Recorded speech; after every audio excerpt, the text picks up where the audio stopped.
ئەم کاتە و هەموو کاتێکتان باش. گوێگرانی خۆشەویست، هاتینەوە لاتان لە بەرنامەیەکی تری لاپەڕا لە ڕادیۆی دەنگی گەل. من دەوران گەرمیانی پێشکەشکاری بەرنامە. بابەتی بەرنامەی ئەم جارەمان لەسەر دۆخی ئێران و ڕۆژهەڵاتی کوردستان و ڕەوشی کۆمەڵایەتی و بەرخۆدانی زیندانیانە. بۆ گفتوگۆکردن لەسەر ئەم تەوەرە میوانداریمان کردووە لە هەواڵ سنوور گەلاوێژ، ئەندامی دەستەی بەڕێوەبەری کۆمەڵگەی ژنانی ئازادی ڕۆژهەڵاتی کوردستان کەژار. هەواڵ سنوور زۆر بەخێر بێت. زۆر سوپاس دەکەم. هەواڵ سنوور، سەرەتا بەوە دەست پێ بکەین لە ئێران بەگشتی دۆخی ناڕازیبوونی گەل لە ئارادایە. لە هەمان کاتیشدا بەردەوامبوونی سیاسەتەکانی گرتن و ئێدام و ئەشکەنجە و ئەوانە هەیە. ئەم دۆخە تا کەی بەردەوام دەبێت بۆ شێوازە؟ بۆ جوادانەوەی ئەم پرسە تۆزێک پێویستە بگەڕێنەوە بۆ شۆڕەشی ژینژیان ئازادی. بەڕاستی شۆڕەشی ژینژیان ئازادی تەنیا مەرحەلەیەک نەبوو، ئێستا هەروەکو دەزانی کەوتوتە قۆناغ دوێمین. شۆڕشی ژینژیان ئازادی دەستکەفتێکی زۆری لەگەڵ خۆی هێنا بۆ ڕۆژهەڵاتی کوردستان و ئێران، بە تایبەت وەکو ژن هەم پێشەنگی ئەم شۆڕەشە بوون، هەمیش وەکو ژن لە شۆڕشی ژینژیان ئازادیدا توانیان جارێکی دن بەڕاستی بە ئیرادەی خۆیان، بە ناسنامەی خۆیان، بە ڕەنگی خۆیان، بە دەنگی خۆیان بتوانن داوای داخوازی هەم لە بواری مافی سیاسی، هەم لە بواری اقتصادی، هەم لە بواری دیپلۆماسی، هەم لە بواری هونەری بکەن. یعنی ئاستی تێکۆشان، شێوازی تێکۆشان، شێوازێکی کە ئیتر لە تاریخەوە ئەگەر تماشا بکەن حتا ڕۆژی ئێستا شێوازێکی دیکەی گرت. چە بۆ ئەم بابەتە؟ کۆمەڵگا ئەم مەرحەلە کە ئێستا تێدایە بەڕاستی مەرحەلەیەکە کە ئێران ویستی لە بن ناو ڕەفرمخوازی بەهاتنی پزیشکیانەوە کە هیچ تەنیا ناو لەسەر بوو، لە پارلەمەنتی خۆیان بە جێگەدانی لە کابینەکەیە بە جێگەدانی ژنان وەکو شۆڕەشێکە ڕێبەر ئاپۆ ناوی لێ کرد. ئەم شۆڕەشە ئەم سەدە ببێ بە سەدەی ژن، یعنی ژن بە پێشەنگایەتی خۆی دەتوانێت لە قۆناغێکی نوێدا، یعنی کۆمەلگا بکەوێتە ناو قۆناغێکی نوێ. شۆڕشی ژینژیان ئازادی مەبەستێکی نوێی دروست کرد. بەڕاستی شۆڕش ژینژیان ئازادی ئارمانجێکی نوێی دروست کرد، هێزێکی نوێی دروست کرد. ڕژیمی ئێران ئەم مەبەستە نوێیە، ئەم ئارمانجە نوێیە وەکو هێزێکی مخالف بەناو دەکات و دەیەوێت کە لە زیندانەکانە ئەم هێزانە لە بناوی ئیسلاحکردندا، لە بناو ئەوەی کە ئەم هێزە مخالفە نەتوانێ ڕاوەستین بکا لە بەرامبەر هێزی ئیقتدار و دەسەڵاتداری و شکەنجە و ئێدام و کوشتن و تەجاوز و دەیەوێ ئەو هێزە مخالفە کە ئەساس هێزێکە کە ناسنامە و ئیرادە و هەبوونی خۆی پێناسە دەکات. بەڵام ڕژیمی ئێران ویستی ئەساس بە گۆڕانکاری لە بارودۆخدا. گۆڕانکاری بارودۆخ چ بوو؟ ئاستی شکەنجە جیاوازتر بوو، ئاستی گرتن جیاوازتر بوو، فرەتر بوو، یانێ ئاستی ئێدام فرەتر بوو، هەم لە ئاستی بەدەندا، هەم لە ئاستی فکردا، هەم لە ئاستی ئەخلاقیدا بەڕاستی تاجیز و تەجاوز لەسەر ژنان و لەسەر کۆمەلگا زیاتر بوو. لەبەرەوە بارودۆخێکە ئەساسی ئایستە ئێران پێوە ڕوبەڕوویە ئەوەیە حەتانی دەست لە سەرکوب، حەتانی دەست لە ئیشکەنجە، حەتانی دەست لە بەڕاستی گرتن، ئیدام بەرنەدا هیچ گۆڕانکاریەک دروست نابێ و ئەم بارودۆخە، ئەم بحرانە، ئەم ئاڵۆزیەکە ئێستا لە ڕۆژهەڵات و ئێراندا دێتە ژیانکردن بابەتێکە کە تەواوی پێشکەوتنەکانی ئێران لە هەموو بوارەکاندا باندۆر دەکات. ئایستە بە تایبەت لەم هەفتەدا هەم لە بواری اقتصادیەوە، هەم لە بواری کۆمەلگاییەوە، هەم لە بواری حتا ئایسە لە شەهری کورتدا، لە تارانە، لە کەرەجە، لە ئیسفەهانە، لە هەمەدانە قریزێکی زۆر جدی یە کۆمەلگاهی و یە حتا ئایسە زۆر ماڵیش چەند دقیقە بەلێ ئێستا من خەبەرم تماشا کرد یەک ماڵیش کە کارەبای هەبێ نەماوەیتر، بحرانێکی زۆر جدی ماوە. یعنی ئەم بحرانی اقتصادیە کە ئایسە کۆمەلگا پێوە ڕوبەڕوویە تەنیا وەکو بحرانێکە کە چکۆلە ناتوانین تماشای لێ بکەین. بە شێوازی سیاسەتکردنی ئێرانەوە گرێدایە، بە شێوازی بەڕاستی ئاستی قبولکردنی دەموکراسی بەڕێوەبردننی شێوازی دەموکراسی لە تەواو کاروبارەکانی ئێرانەوە گرێدایە کە هیچ مەبەستی ئێران نییە لەم بابەتە تاکە بە شێوازێکی دەموکراسی ئیرادەی گەل ئەساس بگرێ، ئیرادەی گەل لە کابینەکاندا بەڕاستی بە دەنگی گەل بە نێرینی گەل ئەم کێشانە چارەسەر بکە. لەبەرەوە تەنیا شتێکە لە دەستیا دەمێنێت چییە؟ ئەوانەی کە لە دەستی لە بن زەخت و گوشاریدان کێن، ئەوانەی کە لە زینداندان هەری زێدەیش لەسەر ئەوان دەیەوێت بە ڕێگەی ئەوان ئیرادەی کۆمەلگا بشکێنێ، بە ڕێگەی ئەو زیندانیانە دەیەوێت ئیرادەی کۆمەلگا، هەبوونی کۆمەلگا، نەڕازیبوونی کۆمەلگا بشکێنێ. فقط لازمە ئەم بابەتەیشە بزانین، ئایسە کۆمەلگای ئێران و ڕۆژهەڵاتی کوردستان کۆمەلگایەکە تازە سەری سەرهەڵدان دەکات و تازە ئەبێ بە هێزێکی مخالف لە بەرامبەری ئێران نییە. تەجروبەیەکی تاریخیە ئێران و ڕۆژهەڵاتی کوردستان هەیە و نزیکترین تەجروبەیش شۆڕەشی ژنجیان ئازادیە کە نەتەنیا بە ئێران بە تەواو دنیا ئیسپاتی کرد کە ئێران کۆمەلگای ئێران و ڕۆژهەڵاتی کوردستان بە هێزی کۆمەلگای خۆیان بە زانستی خۆیان ئەو شۆڕەشە لەسەر ئەساس زانستیەک دروست بوو دەتوانێت لەمە بەدووە لە بەرامبەر تەواو پۆلیتیکاکانی قڕکردن و ئینکار و ئیمهای ئێران ڕابوەستێ. پاشانە باڵسنوور گەل لە بەرامبەر ئەو سیاسەتانەی ڕژێم پێویستەگە هەڵوێستی چۆن بێت؟ بۆ ناڕەزایەتی گەل دەبینین کە هەر مەرحەلە کە دەرباس دەبێ یانیش هەرکو شێوازی سیاسەت و پۆلیتیکای ئێران دێتە گۆڕاندن، ناڕەزایەتی گەل شێوازی تێکۆشانی گەلیش دێتە گۆڕاندن. بەڕاستی ئاستێ بەرخۆدانێکە ئایستە لە ناو گەلی ڕۆژهەڵات و ئێراندا هەیە، ئاستێکە بەڕاستی لازمە بێتە پیرۆزکردن، چونکە گەلێکە کە بە ئیرادەی خۆی ڕاوەستان دەکات، گەلێکە کە بە ئیرادەی خۆی و بە زانستی خۆی هەڵوەست لە بەرامبەر تەواو سیاسەتەکانی ئێران دادەنێت. یەک لەو هەڵوەستانەیش هەڵوەستی ئاهودەریایی بوو. هەڵوەستی ئاهودەریایی ناو لەسەرە، تەنیا هەڵوەستێکم، فقط شێوازێکە ئاهودەریایی بەکاری هاورد نابێ بە شێوازێکی تێکۆشان کە تەواوی کۆمەلگا لەبەرخۆی بگرێ. ئێستا ئاستی تێکۆشانکردنی ئێمە ئەشێ ئاستێک بێ کە بتوانێ بەڕاستی بەرهەمدار بێ، بەرهەم قازانج بکات. و هەروەها دەبینین کە یەک لە هەڵوەستە ڕادیکاڵەکانیش هەڵوەستی وریشە مرادی بوو کە بە ئیتسابی غەزایی. ئیتساب غەزایی وریشە مرادی لە بەرامبەر تەواوی سیاسەتی پۆلیتیقای قڕکردن و ئیمها نەتەنیا لەسەر زیندانیەکان لە زیندانە، هەروەها لەسەر کۆمەلگا بە تایبەتیژی لەسەر ژنان و هێزی جوانانە، لەسەر تەواوی کۆمەلگای ڕۆژهەڵات و ئێراندایە. و هەروەها دەبینین زۆر کچانی دیکە، زۆر دانیشتووی دیکە، زۆر ئەو کەسانەی کە بەڕاستی ئازادی خوازن، ئەو کەسانەی کە بەڕاستی دەیانەوێ بە دەنگ و ڕەنگ و مافی ئەساسی خۆیان وەکو زیندویەکە قابلیەتی هەبوونی خۆیان ئیفادە بکەن، دەیانەوێ بەشداری کۆمەلگا ببن، لە هەموو قادەکانی کۆمەلگادا بتوانن بەڕاستی ئیفادەی ناسنامەی هەبوونی خۆیان بکەن. خاوەن هەڵوەستێکی ڕادیکالن لە بەرامبەر ڕژیمی ئێراندا. ڕادیکالترین تێکۆشان ئەو تێکۆشانەیە کە بەڕاستی بتوانێت خاوەن بەرهەم بێ. یەکیش ئەوەیە، یەک ئەگەر بەڕاستی دەمانەوێت لە بواری هونەریەوە، لە بواری اقتصادیەوە، لە بواری دیپلۆماسیەوە، لە بواری سیاسیەوە، لە بواری ئیدیۆلۆژیک، لە هەموو قادەکاندا ئەگەر دەمانەوێت وەکو کۆمەلگا خاوەن ناسنامەیەک بین کە هەبوونی خۆمان ئیفادە بکەین، زۆر شێوازی ڕادیکال هەیە. ناڕەزایەتی هەیە، بە گرسەی دەرکەوتنە شەقامەکان هەیە، بایکۆتکردنی ئیدارەکان هەیە، و گەورەترین و بەرزترین یانە لە ئاستی هەری لووتکەدا گوشار زاتن لە مەرکەزی ڕسمی ئێراندا تێدەگرتن. یەک لەوانەیش لە مەرکەزی ئیدارەکاندایە. تەجاوز هەیە، گوشار هەیە، گرتن هەیە، تەهدید هەیە، ڕشوەت هەیە، هەموو شێوازێکی گوشار و زەخت لەسەر کۆمەلگا هەیە بۆ ئەوەی کە دەنگی خۆیان دەرنەبڕن، بۆ ئەوەی کە نەبن بە هێزێکی مخالف لە بەرامبەری ئێران. لەبەرەوە سەرڕای هەموو زەخت و گوشارەکان بەڕاستی ناسینی ڕژیمی ئێران زۆر گرینگە. ئێران، هێزی ئێران هەم لەشکری لە قادەکانی دیکەشدا دەیەوێت چه گۆڕانکاری بکات. مەبەستی چییە؟ نمونەی ئەوە کە پزیشکیان بە هاتنە سەر حکوومەت وتی ناوخۆی کرد بە چی؟ بە ڕەفۆرم خاص. ڕفۆرم ناوی لەسەرە، تۆ گۆڕانکاری دروستەکەی لە چدا؟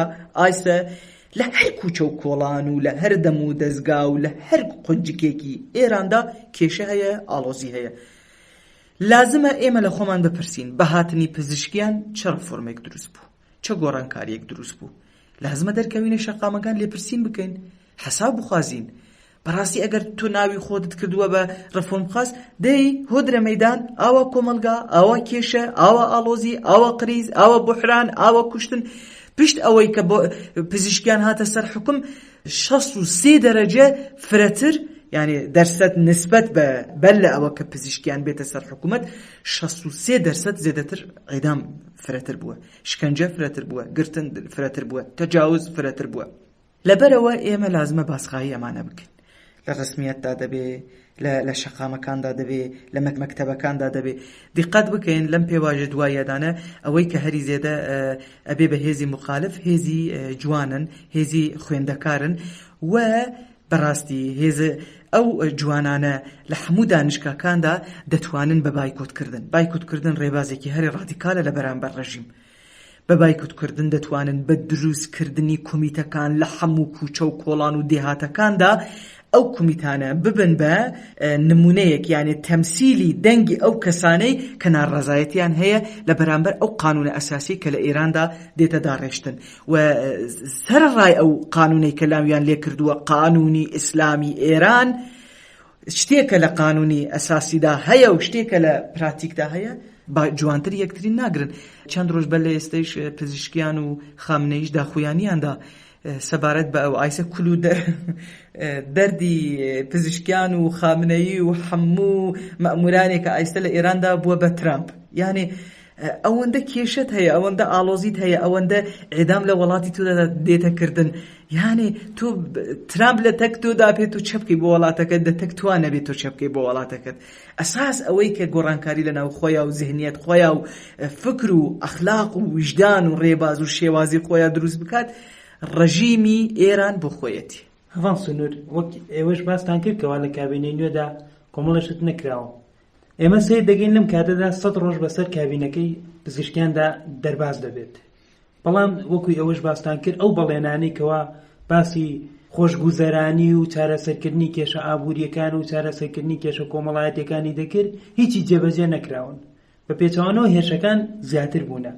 ئەمە چی دەگەینێت و واتای چییە لەم کاتەدا؟ ڕژیمی ئێران ناتوانێت بەڵێن بدا. ئەگەر بەڵێن بدا اقتدار کۆتایی پێتێ، ئەگەر بەڵێن بدا شکنجە کۆتایی پێتێ، ئەگەر بەڵێن بدا ئەیدام کۆتایی پێتێ، ئەگەر بەڵێن بدا دەستدرێژی، تەجاوز، کوشتن، قەتڵە عام کۆتایی بێدێت. شتێکە ڕژیمی ئێرانیش خۆی لەسەر ڕژیمەکەی، عەقڵیەتەکەی، ذهنیەتەکەی، بنەمای ئەو دەم و دەستگایانە هەمووی خۆی لەسەر دەگرن چییە؟ کوشتنە. ئەم ذهنیەتەی کە هەموو پێناسەمان کرد، دانە خاڵ بە خاڵ گوتمان. لە هێزی ئیقتداردا، لە بناخەی هێزی ئیقتداردا بێجگە لە کوشتن و قەرکردن و لە بینبردن شتێکی دیکە نییە. ڕژیمی ئێرانیش ئەساس لەسەر هێزی ئیقتدار هەبوونی خۆی ئاوا دەکا. لەبەرەوە ئەگەر ڕەفۆرم خوازی، باس لە ڕەفۆرمکردن تەنیا خڵەتاندنێک بوو، تەنیا چاوماڵاشتنێک بوو، تەنیا ڕەنگێکی لەسەر دیوارێک بە ڕەنگێکی خۆشک کە هەرکەس چاوی لێ بکات و وایە زانی کۆمەلگا بخڵەتێنێ تاکو پزیشکیان بێتە سەر حکوومەت. وهات ئەو باسانەی، ئەو سۆزانەی، ئەو هێزەی کە لە دەوروبەری خۆی کۆمی کردووە و ناوی ئەوانیشە گشتی کرد بە ڕەفۆرمخواز و دەیانەوێ لە هەموو دەم و دەستگاکانی ئێراندا و لە ناو کۆمەلگادا لە دڵخۆیە و دانیشەی گوێ لە دەنگی کۆمەلگا بگرێت و لە گۆر ئەوە گۆڕانکاری بکات، یەک دانێشی عەمەل پێ نەکرد کە ئەگەر پێ بیکات دوایی بە ڕژیمی ئێران تێ. دەی ڕژیمی ئێرانیش لەسەر چی هەبوونی؟ یەک ئەشێ بریاری ئەوە بدا کە لەسەر بنەما و لەسەر ئەساس قۆناغێکی نوێ بە ناوی دەموکراسی دەست پێ بکات. ئەگەر دای دەتوانی چارەسەر بکات. ئەشێ سۆزی ئەوە بدات کە دەست بە شێوازێکی دەموکراتیک سیستەمێکە تەواوی نەتەوەکانێک کە ئایستا لە ئێران و ڕۆژهەڵاتی کوردستاندان لە بن ئەو سیستەمە بتوانن بەڕاستی کاروبار و دۆخی خۆیان. ڕێبەر ئاپۆ لەم بابەتەدا بەڕاستی زۆر بەتاو توێ باسی کردووە و حتا نمونەش ئەدا ئێران و ڕۆژهەڵاتی کوردستان لە یەک لەو جغرافیایە کە زۆر بە هاسانی دەتوانێت سیستەمی نەتەوەی دەموکراتیک بەڕێوە بچێت. ڕژیمی ئێرانیش بەرعەکسی ئەو شێوازە لەبەر ئەوەی کە سیستەمی نەتەوەی دەموکراتیک بەڕێوە نەچێ چه دەکات؟ گرتن و ئیشکەنجە و ئێدام و یعنی هەر سەر لەو شێوازانە دەدات، هەر سەر لەو ڕێبازانە دەدات بۆ ئەوەی کە بەڕاستی نەبێ هێزی گەل سەر نەکەوێ، ئیرادەی گەل سەر نەکەوێ. کابینەش یەک لەو جێگانەیە کە لە دڵخۆیەوە ڕەسمی بە قریزێکە لە ناو یعنی ئاڵۆزیەکە لە ناو کۆمەلگادا هەیە، کێشەکانێکە لە ناو کۆمەلگادا هەیە، لازمە تا و توێ ئەو کێشانەی کۆمەلگا بکات و بتوانن لەو کابینەدا لەسەر بنەمای ئەو کێشە و ئاڵۆزیانەکە هەیە چارەسەری دروست بکەن. بەڵام ئێستا لە کابینەدا و بە تایبەت بە بەشدار بوونی ئەو ژنانەی کە بە عەقڵیەتی مێرەوە بەشدار بوونە، کار و بار و دۆخیان بووە ئەوە کە هەموو ئاڵۆزیەکە لە ناو کۆمەلگادا هەیە کورتری بکەن. ئەگەر کورتر نەبێ ئێستا کێشەکانی ئێران هەم لە دەرەوە هەمیش لە ناو خۆیە ئەتوانی کورتر بێ و بەرەو کوربوونیش دەچێت. واتە ئەو ژنانەی کەوا هێناوێتێ ناو سیستەمی حکومڕانیەوە و ئەو سونە هەنێ جێگای بە سونە مەزەبەکانیش داوە، یعنی لەسەر ناوی پێکاتەکان، واتامانە هەمووی بۆ خۆڵکردنە چاوی خەڵکیە و هیچ شتێکی تری تێدا نییە. ڕاستە ئێوەش ئیشارەتان پێکرد، بڕواتان بێ بێجگە لە خەڵەتاندنی خەڵک و کۆمەلگا کە ئەو خەڵک و کۆمەلگایش ئەو کۆمەلگا نەیەیتر کە بێتە خەڵەتاندن، بێجگەلەوە هیچ مەبەستێکی دیکەی نییە. تماشا بکەن ڕێبەر ئاپۆ نە ئێستا بە ساڵانە ناوی سەدەی ژن، ئەویش کام سەدەیە؟ سەدەی 21. ئەو خاڵە زۆر گرینگە. سەدەی 21 ڕێبەر ئاپۆ وەکو سەدەی ژن بەناوی کرد. دوای ئەوە چه دروست بوو؟ دوای ئەوە زۆر هەڵناگەڕینەوە بۆ تاریخ، چونکە بەل لە شۆڕەشی ژنجیان ئازادی شۆڕەشی ڕۆژاوا هەیە کە ڕێبەر ئاپۆ وەکو شۆڕەشی ژن بەن پێناسە کرد و هەری دوای شۆڕەشێک بە ناوی شۆڕەشی ژنجیان ئازادی هەیە کە ئێستا گردوونی بووە ئەو شۆڕەشە.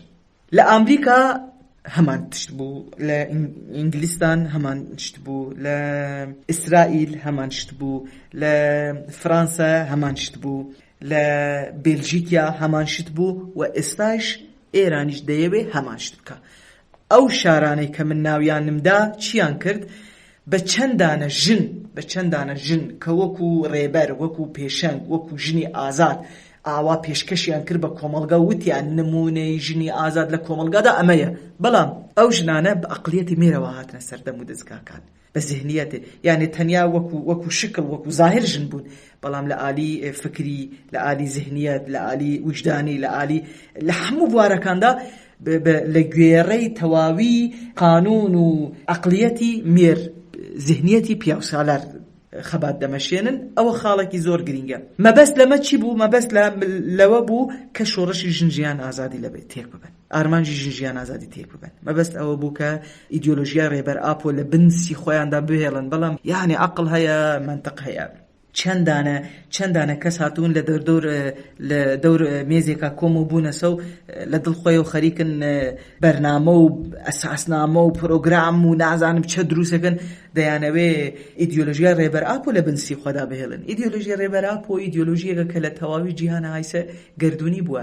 تەواوی سیاسەتمەدارەکان، من تەنیا باس کورد و ڕۆژهەڵات ناوی ناکەم، تەواوی سیاسەتمەدارەکان ئایسە لەسەر ئەساس و بنەمای ئایدیۆلۆژی ڕێبەر ئاپۆ سیاسەت دەکەن، پۆلۆتیکا دەکەن، بەڕێوە دەبن، دەیانەوێت کە هێزی ئەساسی لە کۆمەلگادا قازانج بکەن و ڕژیمیش لە بەکار هاوردنی ئەو ژنانەی لە کابینەکە و ئەو شوێنانی دیکەی کە باسم کرد ئەساس مەبەستیان ئەوەیە.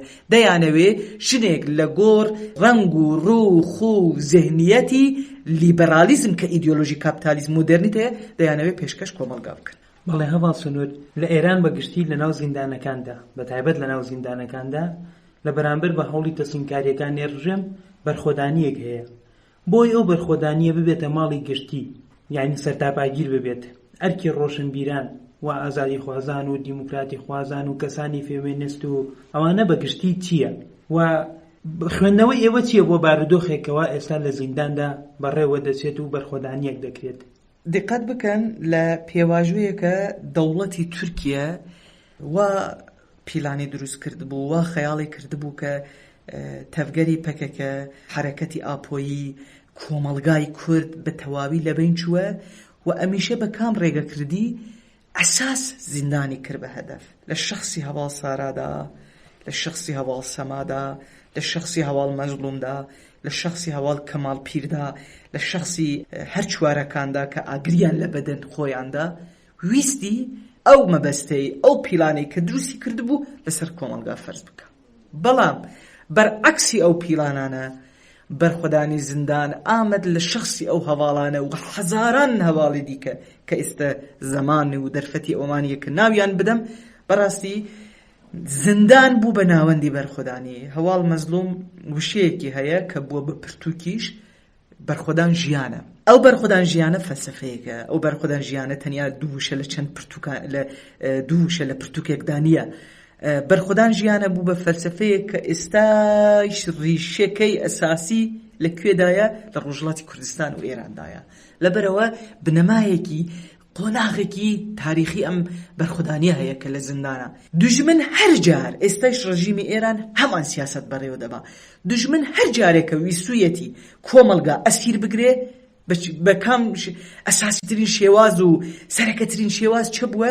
ویستویە کە بە ڕێگەی ئەو سیاست مەدارانەی کە لە زینداندان بە شکەناندنی ئیرادەی ئەوان، بە تەسلیم گرتین، بە ئیترافکردن، ویستویەتی کە کۆمەڵگایش تەسلیم بگرێ. بەڵام وەکو هەرجار دیسان ڕژیمی ئێران نەیتوانی بگەیت بە ئارمانج و هەدەفی خۆی لە شخصی هەواڵ هوریشەدا، لە شخصی هەواڵ پەرشاندا و لە سەرەتادا لە شخصی هەواڵ زەینەب جەلەلیاندا و بگەڕێنەوە بۆ تاریخ لە شخصی هەواڵ هێمندا، لە شخصی هەواڵ شیرین عەلەمهویدا، لە شخصی هەواڵ سۆراندا، لە شخصی هەواڵ فەرزاد کەمانگەردا، لە شخصی هەواڵ عەلیدا.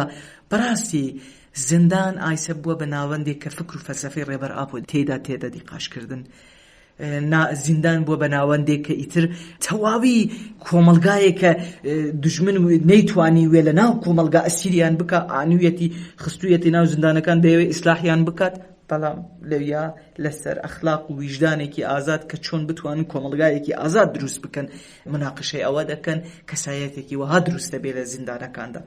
لەبەر ئەوە دوژمن هەر جار لە شخصی زیندانەکاندا تەنی ئێریش لەسەر ئەو هەواڵانە ناکات، تەنێ بە ڕێگەی و ئینسانانە مەسەلە تەنیا شخص نییە.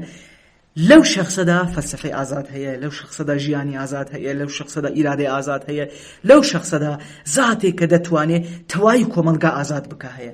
لەبەر ئەوە سرنج ڕاکێشترین بابەت بۆ ئێمە ئەشی ئەوە بێت وەکو کۆمەڵگای ئێران و ڕۆژهەڵاتی کوردستان ڕادیکالترین هەروەستی ئێمە تەنیا پشتگیری لە ئەوە نییە. پشتگیریەکەمان ئایستا لە ڕۆژهەڵاتی کوردستان و ئێراندا بە حەزاران بە ملیۆنان خوێندکار هەنە، قازی هەنە، ئەوانەی کە لە سازیەکانی حقوقی ئێراندا کار دەکەن هەیە، مامۆستا هەیە، کاریگەر هەیە، خوێندەوان هەیە، بە حەزاران کەسێکە لە مەئمور لە ئیدارەکانی ڕسمی ئێراندا لە ڕسمی کار دەکا هەیە. ئەوانەی کە ئێستا لەسەر کارن و بەدوای پێدادانی بارودۆخ و هەڵس و کەوت و شێواز و ڕێبازێکە بتوانن ژیانێکی ئاسایی بۆ خۆیان هەڵ ببرن هەیە. بەڵام بە سەرکاربوونی ئەم ڕژیمە بەم شێوازە سیاست کە بەڕێوە دەبات بە هیچ شێوازێک احتمالی ئەوەی کە ئێمە ئازاد بژین نەفەسێک ئازاد بگرین نییە، هەر لە کوێنەوە بێ نەفەسمان لێ دەگرێ. لەبەرەوە ئەو جێگانەی ئەو قادانەی کە من ناوم لێبرد لازمە هەر کەس بە شێوازێک کە قادێکە لە ناویدایە کار دەکات بتوانێ بە خاوەنداریەتی خۆی بە خستنی ڕۆژەوی خۆی. ئێمە دەڵێن بە دەرکەوتنە شەقامەکان دیقەت بکەن لەم دوایەشدا لە تورکیەدا بە تایبەت چونکە باژارەکان زۆر بوون، ڕوحا بوون، ئەلەه بوو، بە تایبەت لە باتماندا تماشا بکەن ئەوە 4 ڕۆژە گەل بە کەوتنە شەقامەکان بە گرسەیی و ئەزانم کە ئەوەی کە سەرکەوێ ئەو ئیرادەی گەلە. لەبەرەوە دەرکەوتنە شەقامەکان بە گرسەیی لازمە زۆر بچووک نەبینین. ئەوە تەنیا بە کەسێک و بە 2 کەس و بە پەرست و بە نازانم بە نەرگس و بە وریشە و بە زەینەب و بە چەند کەسی دیکە ئەمە ناتوانێت تەواو ببێ. تەواوی ئەو گەلانەی کە داخوازی شەرەف و ناموس و ژیانێکی ئازاد بکەن لازمە هەر ڕۆژ لە شەقامەکاندا بن. گەل لازمە ڕژیم لە بنزەخت و گوشاردا بهێنێ. بەچی؟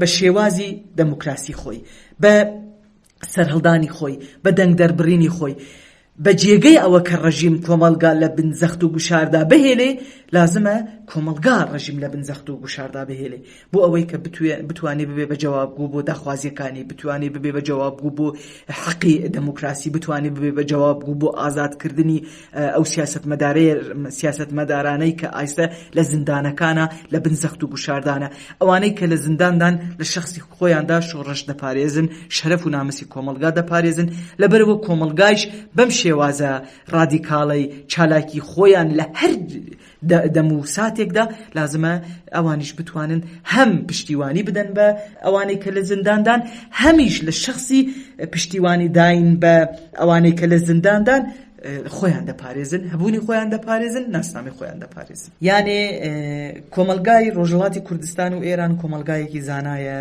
تێگەیشتووە، لازمە بە هیچ شێوازێک بە هیچ سەبەبێک لە بن کام زەخت و گوشاردا دەبێ با ببێت، لە بن کام شکنجەی هەم ڕوحی هەم دەرونیدا دەبێ هەم فیزیکیدا دەبێ با ببێت، لازمە سەر لە خۆ کوشتن نەدەین، لازمە سەر لە خۆ سووتاندن نەدەین، لازمە سەر لە خۆ لوختکردنەوە نەدەین. ئەوانە ڕێبازی ڕادیکاڵی تێکۆشین نین.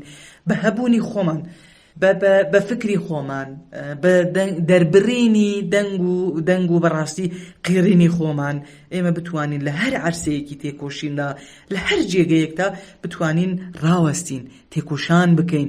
ئێستاری ڕاستەخی ئێمە، هەبوونی ڕاستەخی ئێمە لە بەرامبەر ڕژیمەوە ببێ بە کوزە دڵێک بەڕاستی، ببێ بە ئێشێک، ببێ بە برینێک، ببێ بە برینێک کە ڕژیمی ئێران بە ساڵان نەتوانێت لەو برینە ڕزگار ببێ. بەڵام جەنازێ ئەوەی کە خۆی دەسووتێنێ دەبێ بە جەنازە، ئەو جەنازە چه دەنگی لێ دەرکەوێ، چه ڕەنگی لێ دەرکەوێ، چۆن بتوانێت داخوازی مافی خۆی بکات. من ناڵێم ئەویشە بەڕاستی شێوازێکی بەڵام بە ئێشە، بێ ئەنجامە، بێ بەرهەمە، ناتوانێت ببێ بە بەرهەم. تەنیا لە دوای خۆی ئێشێکە تەنیا دڵە کەسدنێتەوە، ئێشێکە تەنیا دڵ بریندەکە دەمێنێ. بەڵام ئەگەر هەبوونی من ئەوەندە ڕاسخە، ئەوەندە وریایە، ئەوەندە شوجاعە کە دەتوانێ بە هەبوونی خۆی لەسەر ئیرادە باوەڕی متمانەیە کە دەتوانێ لە بەرامبەر تەواوی پۆلۆتیکا و سیاسەتی ئینکار و ئیمهای قڕکردنی ڕژیمی ئێران تێکۆشان بکات، لازمە هەبێت و تێکۆشان بکات. بەڕاستی ئایسە زەخت و گوشار لە ئاستی هەری بەرزدا لە زیندانەکانە بەڕێوە دەچێت. تەجاوز هەیە، لوختکردنەوە هەیە، برین هەیە، حقارەت هەیە، بۆ ئەوەی کە تسلیم ببێ و ئیعتراف بکات و ببێ بە ئیعتراف چی، یانێ بە حەزاران شێواز تێ بەکارئانین، بەڵام بە هیچ شێوازێک دەست لە ڕوومەت بەرنادات. شیرین ئەلەمهولی نمونەی هەری بەرچاو زیندیام حەقیقەتەیە. سەرەڕای ئەوە کە فارسیەکی باشی نەدەزانی، سەرەڕای ئەوە کە خواندن و نووسینی نەبوو، بەڵام بە هیچ شێوازێک سەری نەتاواندە و لە بەرامبەر هەر شێوازی ئیشکەنجە هەم بەدەنی هەم ڕوحی و ئایستەش بووە بە نمونە بۆ تەواوی ژنانی ڕۆژهەڵاتی کوردستان و ئێران و ڕۆژهەڵاتی ناوین و تەواوی دنیا. گەنجەکان ئایستە بە نمونە و بە نمونە وەرگرتن لە شخصیەتی مقاومی هەواڵ شیرین ئەلەمهولی نەتەنیا ناو لە خۆیان دەکەن، شخصیەتی ئەویش هەڵدەگرن. ئەو شیرین ئەلەمهولی کێ بوو؟ ئەوە بوو کە لە ڕۆژهەڵاتی کوردستان و ئێراندا دەرکەوت. دایک و باوکی لەویا گەورە بوو، لەناو خانەوادەیەک لەویا بوو، لەناو ئەو کچانەی کە پێکەوە لەویا گەورە بوون. لەبەرەوە بەڕاستی هەم نمونەی زۆر هەنە، هەمیش تەجروبەی گەلی جوانی ژنی ڕۆژهەڵاتی کوردستان و ئێران هەیە کە بە هیچ وەج نەتەنیا ئەوە، بە هیچ وەج بێ ئەوەی کە سەر لە کوشتن بدات، سەر لە خۆ سووتاندن بدات، سەر لە شێوازێک کە نەتوانێت بەرهەمێک بە ئەو بداتە قازانجکردن، سەر لە تێکۆشانێکی ڕاست بدات، هەم لە مەدیا دیجیتاڵەکاندا، هەم لە ناو شەقامەکاندا، هەم لە مەدرسەکاندا، هەم بە بایکۆتکردن، هەم بە دروستکردنی کۆمیتەکان، هەم بە دروستکردنی کۆمیتەیەکە بتوانێت ببێ بە ناوبەنجی لە ناو گەل و ڕژیمی ئێراندا بۆ ئەوەی کە داخوازی بکە. یانێ شێوازی ڕادیکاڵ زۆر هەنە بەڕاستی، خۆکوشتن و خۆسووتاندن و شێوازەکان ئیدیکە شێوازێک نین کە بتوانن بەرهەم بە ئێمە بدن قازانجکردن. ئەوانە شێوازێکن کە لە بێچارەتیا سەر لەوانە دێدەداین. لە تەواو دنیا ئایسە ئشکەنجە هەیە و ئێدام هەیە و کوشتن هەیە، هەرکی گرتیان و بردیان و خۆی بکوژێ ڕژیمە بۆ ڕژیم باشترە زووترە گەیەتە هەدەف و ئارمانجی خۆی، ذهنیەتی دەسەڵاتداری خۆی زووتر و باشتر و بێ هیچ کێشەیەک بەسەر دەخات. لەبەرەوە تێکۆشان ئەگەر حتا تێکۆشان هەبێت، حتا نەفەسێکمان هەبێت، حتا وزەیەک لە لاشماندا بێ، حتا دوایی لازمە بەرخۆ بدەین تێکۆشان بکەین و بە سیستەم بێژین یاتۆ ئەم کۆمەلگا بە شێوازێکی دەموکراسیک و دامەزراندنی سیستەمی دەموکراتی قبول دەکەی یان ئێمەتە قبول ناکەین، لازمە تۆ بڕوخی. ئەوە سنوور گەشتینە کۆتایی بەرنامەکەمان، زۆر سپاس بۆ بەشداربوون. زۆر سپاس خۆش.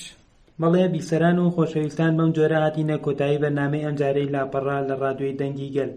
بابەتی سەرەکی بەرنامەکە لەسەر دۆخی ئێران و ڕۆژهەڵاتی کوردستان و ڕەوشی کۆمەڵایەتی و بەرخۆدانی زیندانیان بوو.